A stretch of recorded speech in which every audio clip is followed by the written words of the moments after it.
একটা মেয়ের পরিচয় জানা দরকার। কোন বাড়ির মেয়ে, নাম কি? ওর নাম লতা।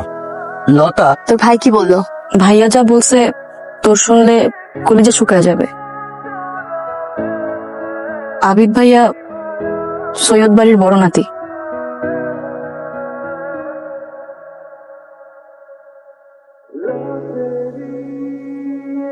তুমি যদি 2 পা আগায় থাকো 4 পা পিছে আসো।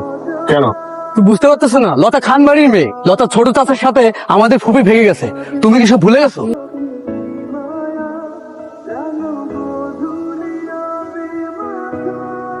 ভুলে ওইদিকে পা বাড়াইস না। লতার দাদা আর আমাদের দাদাজান খুব ভালো বন্ধু ছিলেন। বন্ধুর ছেলের সাথে ফুপি ভেঙে যাওয়ায় দাদাজান আর কখনো বন্ধুর মুখ দেখেনি। নিজে নিজের এত বড় বিপদ ডাইকানোর কোনো প্রয়োজন নাই।